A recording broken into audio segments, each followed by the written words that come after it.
Les lettres n'étaient pas écrites à la main. Elles étaient dactylographiées, chacune avec la même police de caractère, la même encre noire. Mais le mystère n'était pas dans la machine à écrire, il était dans les mots, dans les phrases qui se succédaient, dans les histoires qui se déroulaient. Des histoires de secrets, de trahisons, de promesses brisées. Et le destinataire de ces lettres restait un mystère. Léa avait hérité de la maison de sa grand-mère.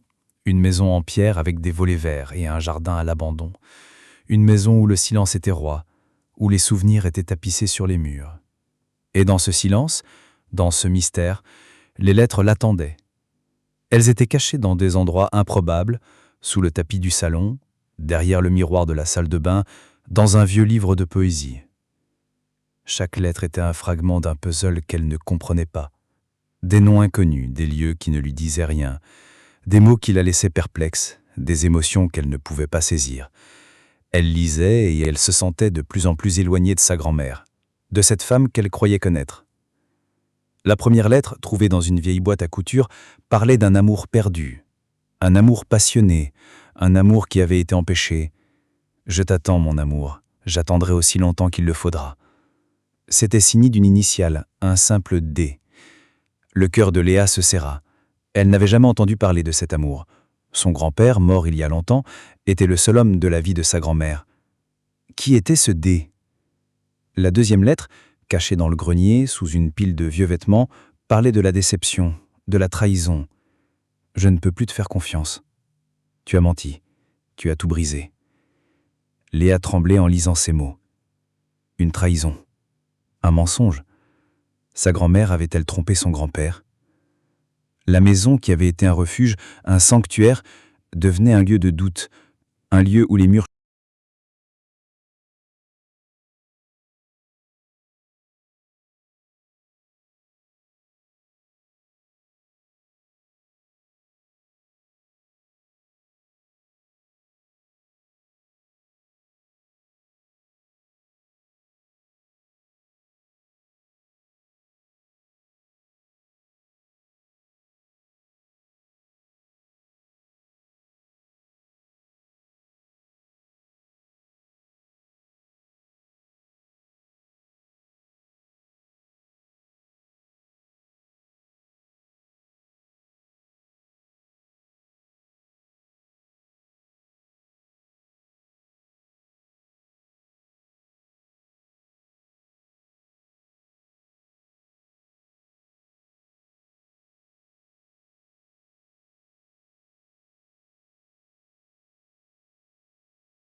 Léa tenait la dernière lettre dans ses mains, un simple morceau de papier jauni, mais c'était la clé de tout.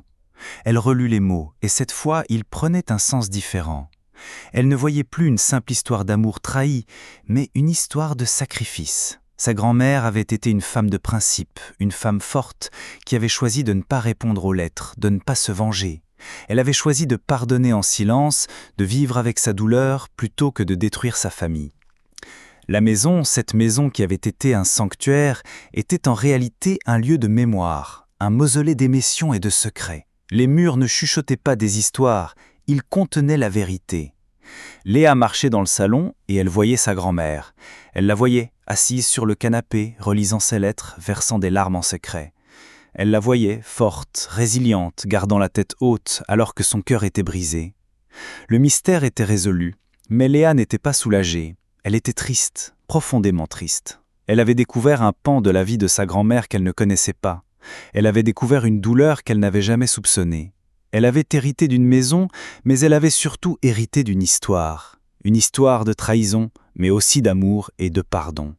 Le mystère du dé n'avait pas été résolu. Léa ne savait pas qui il était ni ce qui s'était passé. Mais elle avait compris une chose, ce n'était pas important. Ce qui était important, c'était le choix de sa grand-mère, le choix de vivre avec un secret, de pardonner une trahison, de protéger sa famille. Léa a pris les lettres et les a rangées dans une boîte qu'elle a cachée sous son lit. Elle ne voulait pas les brûler, elle ne voulait pas les détruire. Elles étaient la preuve d'une vie qui avait été vécue, d'une douleur qui avait été surmontée. Elles étaient un testament de la force de sa grand-mère. Et Léa, dans ce silence de la maison, a enfin trouvé la paix. Elle a compris que sa grand-mère n'était pas un personnage de conte de fées, mais une femme, avec ses peines, ses joies, ses secrets. Elle a compris que les vies des gens sont plus complexes qu'on ne le pense. Et dans cette compréhension, elle a trouvé une nouvelle connexion avec sa grand-mère. Une connexion plus profonde, plus sincère. Elle a hérité d'une maison, mais elle a surtout hérité d'une histoire. Une histoire de trahison, mais aussi d'amour et de pardon. La vérité parfois n'est pas une libération, mais une acceptation.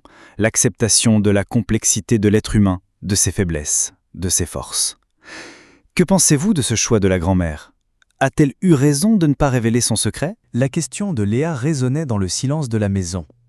Elle avait hérité d'une maison, et avec elle, le poids d'un secret qu'elle seule portait désormais. L'histoire de sa grand-mère, c'était l'histoire d'un choix. Le choix de garder le silence pour préserver ce qui restait, pour protéger sa famille du scandale, de la douleur d'une trahison. Était-ce une preuve d'amour, de sacrifice ou un fardeau qu'elle avait porté seule toute sa vie ? Léa regardait la maison. Chaque pièce avait une histoire. La chambre de ses grands-parents, avec ce lit double, témoignage d'une union qui avait survécu à la trahison. Le salon, où les rires et les sourires avaient caché les larmes et les peines. Le jardin, avec ses roses à l'abandon, qui symbolisaient un amour qui avait fané, mais qui avait laissé une trace. La maison était un livre ouvert, et Léa en avait la clé. Elle a décidé de ne rien dire à sa famille. Elle a fait le même choix que sa grand-mère. Elle a gardé le secret. Elle l'a fait non pas pour protéger sa grand-mère, mais pour protéger ses parents, pour ne pas briser l'image qu'ils avaient de leur père, de cet homme qui était un héros pour eux. Elle a compris que la vérité, parfois, n'est pas une libération, mais une destruction. Elle a commencé à restaurer la maison.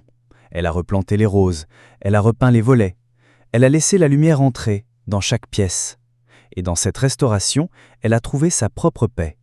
Elle a fait la paix avec l'histoire de sa grand-mère, avec l'idée que les gens sont complexes, que l'amour est imparfait, que la trahison peut exister même dans les plus belles histoires. Et dans cette maison, elle a trouvé sa place. Non pas l'héritière d'une fortune, mais l'héritière d'une histoire. L'héritière d'une femme qui, dans le silence, a choisi l'amour, le pardon et la dignité. La maison n'était plus un lieu de mystère, mais un lieu de mémoire, un sanctuaire de la vérité. La vie de Léa a continué.